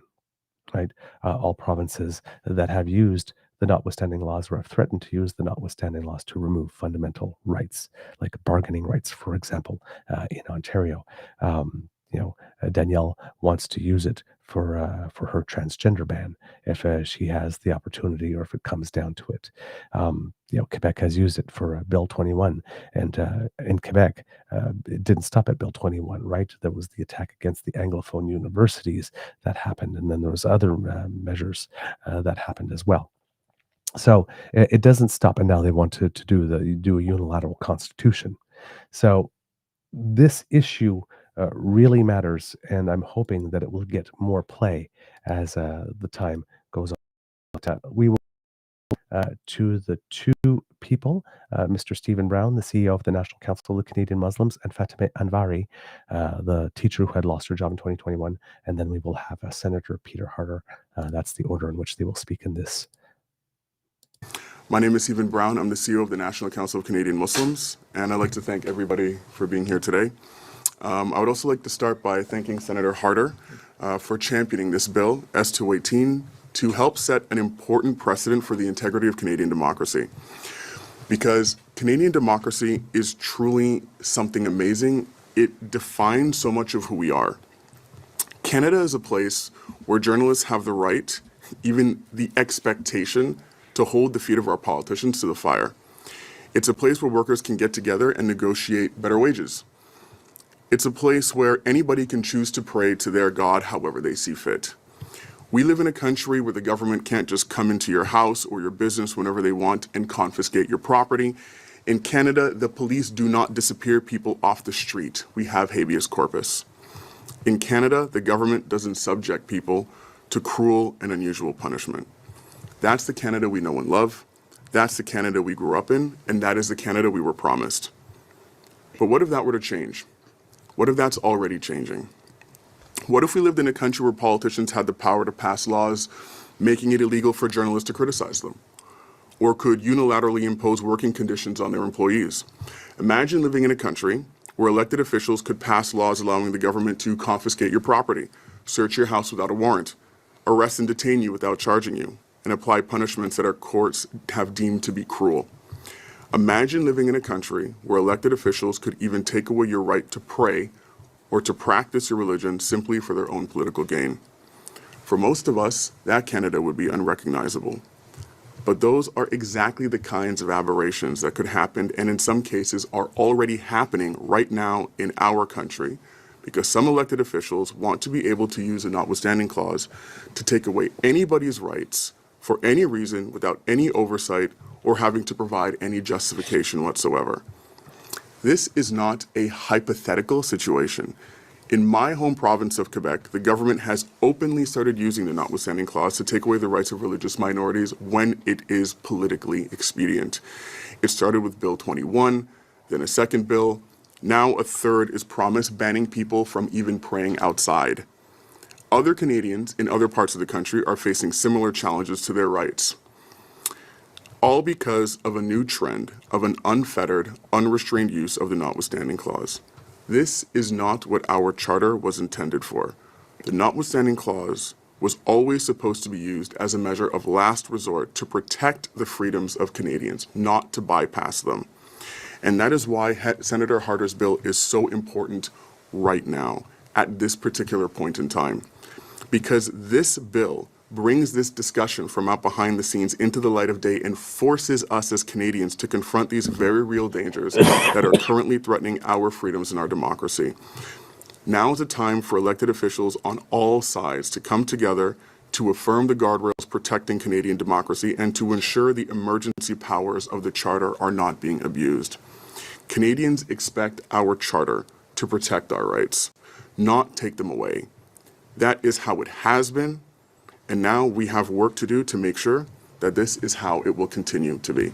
Merci beaucoup. Thank you very much.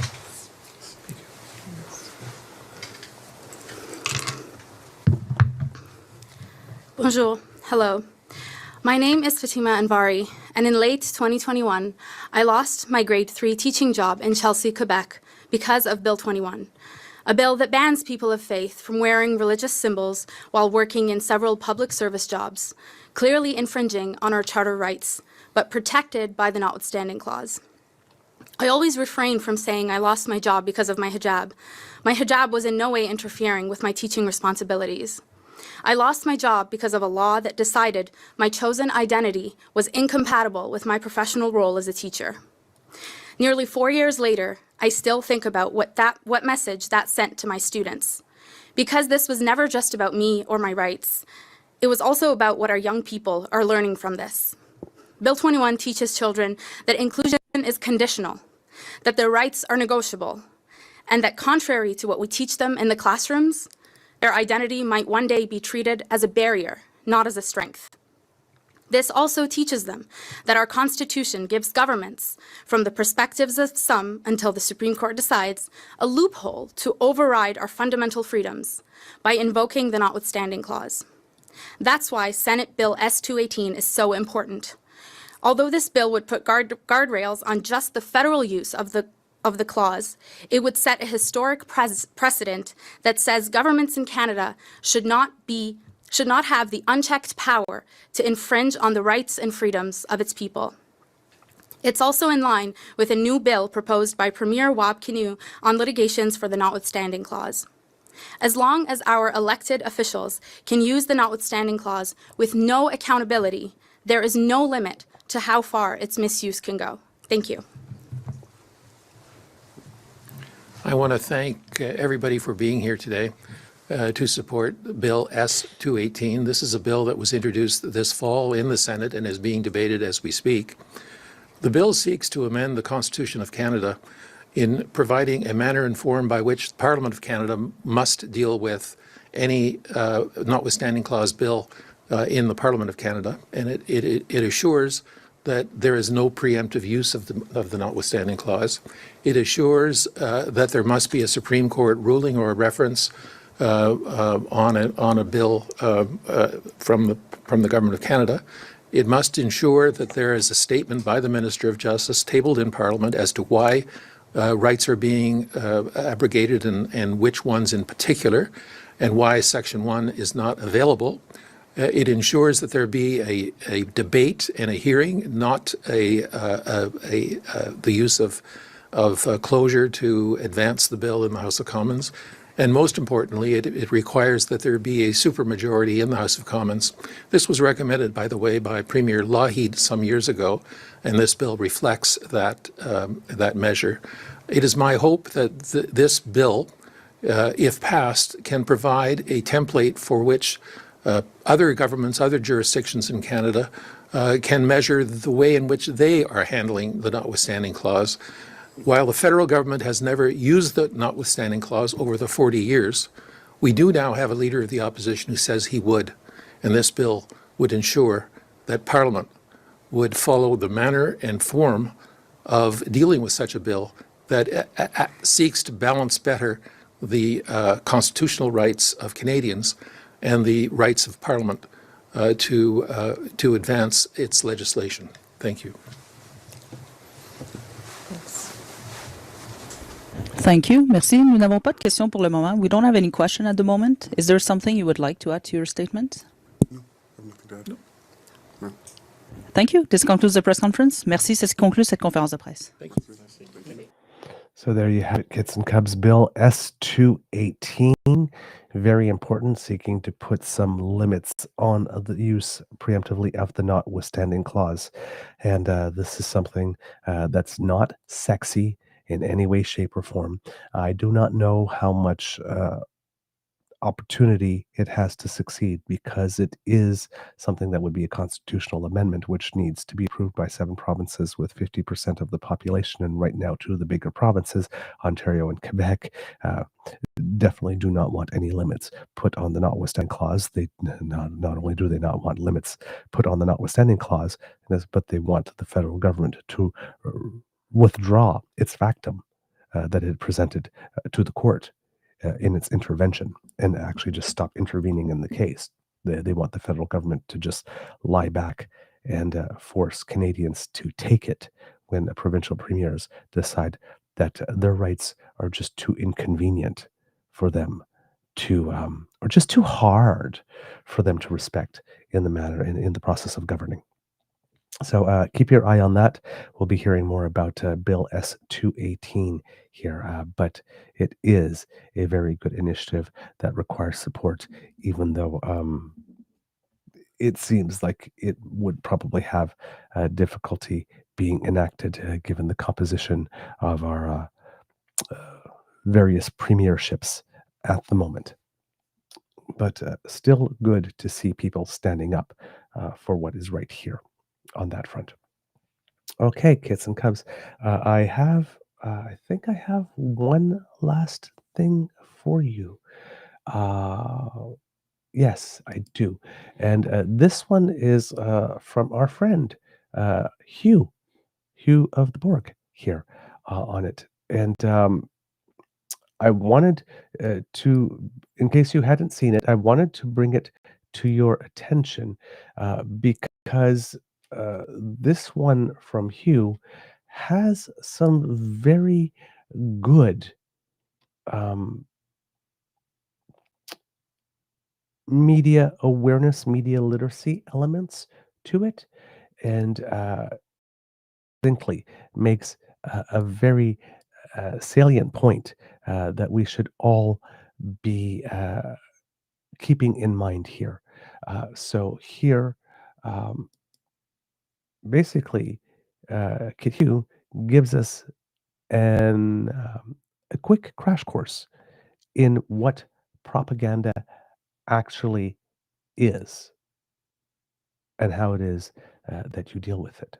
And since we're all about increasing media literacy here, well, what better time than to give a friend a little additional profile. Here's a Hugh Borg, I guess, sub-podcast, because I'm not going to take much of your time.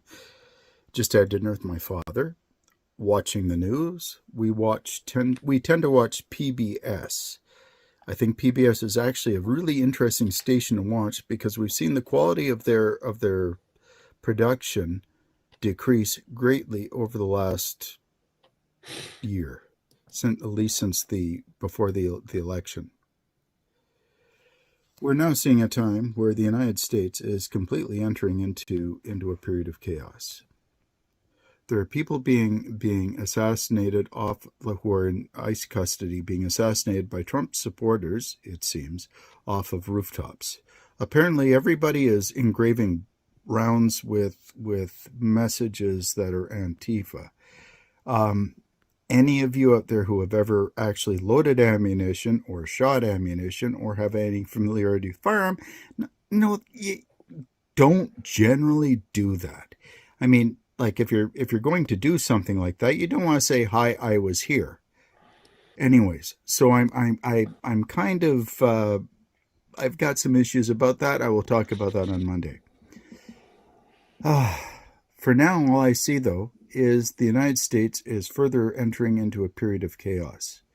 We in Canada need to be very careful about this because I'm not sure entirely what messages Canadians are getting or what information we are getting if you watch Canadian corporate media. Canadian corporate media is, I believe, about, I'll have to do the details on this. Anybody can check me out and give me the actual receipts in the comments. Canadian media is essentially 80% American owned. That means that with respect to propaganda, propaganda isn't necessarily what is said or what is lied about. It's also what is inferred and what is not lied about and what is not said at all. In order to understand where we're at, you need to spread out as best as possible and find as many diffuse perspectives as you can. Try to get around the world. Get to Europe. Britain's running into some problems too because they're running the same issues that Canada and the United States are. Not as far as the United States. We are not yet here either. CBC is still reasonably accurate, but the way that stories are framed tells you a hell of a lot more about what people are thinking and what the general perceived wisdom is than what is actually said. So just be careful. The big question that I want everybody to remember is the most dangerous question in the universe. Why? Why is this happening? Why are they saying this? Why am I hearing this on my media? Why am I not hearing other things? Why is that not here? Why is the question that defeats fascism? Critical thinking skills, people. This is what I try to teach every student that ever enters any of my classrooms. We all must try to get used to that. It takes work. It's hard. It's fatiguing. You will find trying to dissect the media is hard. I had to take a break this summer and go off to Newfoundland because I was absolutely flummoxed and burned out by the amount of propaganda messaging that I was seeing. So understand, this is work. It takes time. Make sure you build breaks into your day and look after yourself, to your health, and run a garden or something like that. Whatever makes you happy. Feed a bird. Buster's outside.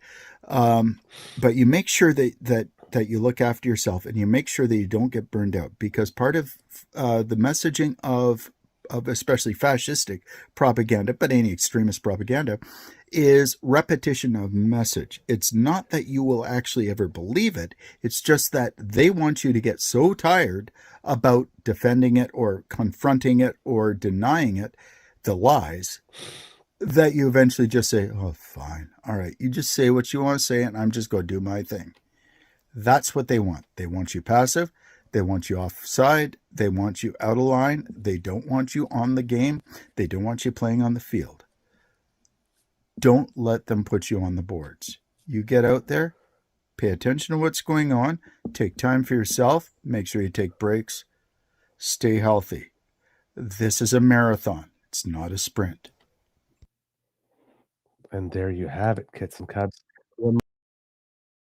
A marathon, not a sprint. And to ask why, be that annoying 3. Why? Just ask, because at some point they can't justify what it is that they're trying to do unless they actually tell you the truth about what they're trying to do. And the reason they don't want to tell you the truth about what they're trying to do is because they know nobody would accept it if they actually told the truth.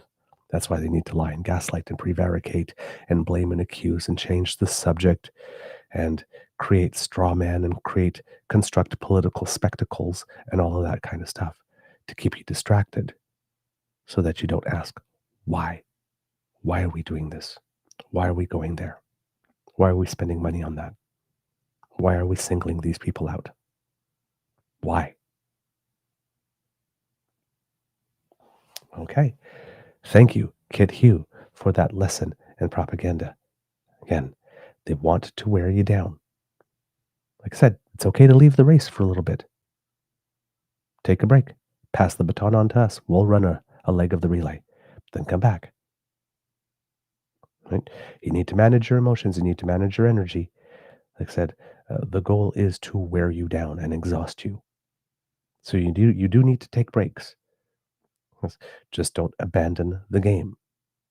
Stay in the game. All right. Kids and Cubs, that's the end of this episode of the Daily Beaver Morning Show. We hope that you love listening to us because we love making this for you. Remember, sharing is caring and word of mouth is priceless. So please tell your peeps and poops all about us. We would be really happy if you did, especially if you share a little bit of yourself when you do so, claiming stating why it is, for example, our show resonates with you. That would be a very important thing. All right, kids and cubs, if you would like us to help you, because sometimes you are on the go and you would like to be know about the news that's going on, but you're taking on the world and making things happen. Well, we can help. Thanks to the generous contribution of the Ray Girl, we have a pod page. That's podpage.com/the True North Eager Beaver with a hyphen between each one of those words, or you can scan that QR code that is just heard. And when you do that, kits and cubs, it brings you to our pod page. And when you are there, kids and cubs, all you have to do is click on subscribe. And when you do that, when we have something fresh off the AudioCast bandwidth, it comes directly to you, and therefore you can pop us in your ears and take on the day while remaining informed. There you go. Kids and Cubs, if you would like to help us, then please, we would appreciate you traveling on down to the True North Eager Beaver Media Incorporated YouTube page, where you can play with our buttons, like, share, and subscribe. That QR code that just appeared will bring you right there. Give our buttons a little tickle. It makes us very happy when you do, and it helps us with the algorithm. So thanks for your support. And if you would like to help us in yet another way, because we do incur some financial costs to bring this show to you, and we would definitely appreciate some help with that. This year, our goal is to break even for the first time in our history, but we can't do it without your help. So if you like what we do and you would like to encourage us to do more, that QR code that just appeared will bring you to our coffee page. That's coffee, ko-fi.com/eagerbeaver. And there you can make a contribution to the Eager Beaver Lodge Emergency Hydration Fund, where every day we work to fight the scourge that is dry beaver. And given that I have a bit of a cold, there's a lot of dry beaver going on right now. It's a particularly intense period of dry beaver. So we need all the help you can spare. It's an emergency. All right. So if you would like to contribute to the Neo Citron Fund here at the Beaver Lodge, we would definitely appreciate your contribution. We thank you so much for everything that you do for us. And of course, we have the Super Chat on YouTube and memberships if you would like to buy that and support us that way. And of course, kids and cubs, if you're doing the Buy Canadian thing, truenortheagerbeaver@gmail.com is our email address, and you can send us a direct bank transfer there to make sure that the CE bros do not get a cut of your donation. In fact, 100% of it comes to us when you donate that way, and therefore your donation goes further, makes more good things happen here at the Beaver Lodge. So we thank you very much. Now, if you're not able to contribute financially, as we keep saying, don't worry, because the gifts of your participation and attention are the ones that matter the most to us, and we definitely love to hear from you. So please, please, please write to us, truenortheagerbeaver@gmail.com. That same email address is where you do it. Let us know what you think about the show. Send us your suggestions for guests. We love all of it. And of course, if you want to reach us on our socials, at True Eager, at the Blue Sky Beaver Lodge, also on the Jitter, True North Eager Beaver on Facebook, our original home. And if you are watching us on the YouTube page, either live with the best DAMFAM in all of podcasting, or on your own time, right down here in the comment section, leave us a little something. We read everything that you write, even though we're not able to necessarily respond to everyone. And all of your contributions, whether financial or in word, do go back into the show to make it better, because this is your Beaver Lodge too, Kits and Cubs, and we definitely want you to feel comfortable and happy and well served here. So please send us your suggestions. Because democracy is something that you do, Kits and Cubs, remember, forevercanadian.ca, forever-canadian.ca. We're in the final push and the final signature period, maybe about a week to go to reach that 300,000 threshold. There was 230,000 in the first signing period. Hopefully, Albertans have managed to double that or even more to send a really strong message. But please go and help. Every little bit matters, especially in this final push. Again, the organization could use your financial help as well, because it costs a lot of money to run an operation like that, especially if it's all volunteer.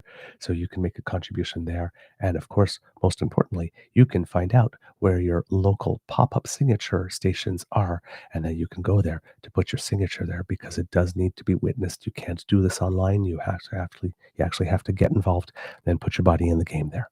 So thank you to everybody at forevercanadian.ca who have been doing this hard work for a good while now, over a sustained period. Hopefully your efforts will be properly rewarded. We also have House of Commons petition E-6679. So if you go to ourcommons.ca and look for petition E6679, it is a petition to try to create a mechanism by which MPs would be considered, would face some consequences for purposely and intentionally conveying misinformation as they are acquitting themselves of their duties. So we definitely put the link in the chat here for you. If you could click on that, put your signature, and of course, share it with friends. We would really appreciate that. Kits and Cubs as well. If you are in Quebec, municipal elections coming on November 2nd, and if you're in Yukon Territory, provincial territorial elections, I should say, on November 3rd. So please do make sure that you've done everything that you need to do there so that you can vote and encourage other people to vote with you. Words of wisdom. I'm just going to say, plenty of rest and plenty of liquids. Warm liquids is what I'm recommending. Those are probably more words of wisdom for myself today, but and hopefully it's just a quick little 24 to 48 hour bug, and I'll be back to my usual beaverific self in no time. But thank you, everyone who has sent me all that lovely healing energy. I really appreciate it. Really do appreciate it. It could be a tough world out there, Kits and Cubs, so please be kind to and gentle with yourself. And at the count of 3, Kits and Cubs, may I please ask you to say, Mr. Beaver, please cue the cock? On 1, 2, 3. Oh, yes, absolutely. That was well done. Absolutely delightful, melodious, all the good stuff. Here you go. You are listening to a True North Eager Beaver Media Incorporated podcast. The True North Eager Beaver podcasts are proudly brought to you by our founding sponsors, the Misfit Mysteries from Corvid Moon Publishing, your source for science fiction, fantasy, and cozy mysteries featuring a broad diversity of characters, CanadianTarot.com, their uniquely Canadian online eclectic tarot community, and the Peppermaster, hot pepper sauces made from farm-fresh ingredients to thrill your taste buds and expand your mind. We are grateful to the Crier Media Network for its support, Pete Jarvis for our artwork, and Paul Joseph Something for our opening and closing sequence music.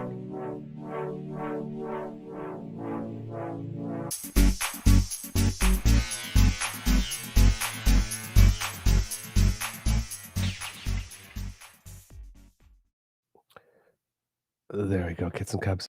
And before we have to go, just a tiny bit of news of Canadians who made us our tennis players.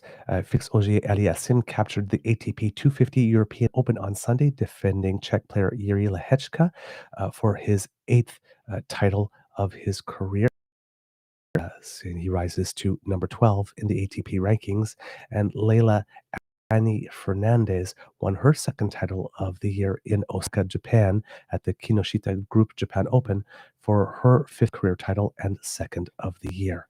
So congratulations to our tennis players who are making us proud, left, right, and center. And they are all in action again this week at various places around the world. Okay, kids and cubs, with that, I am gone.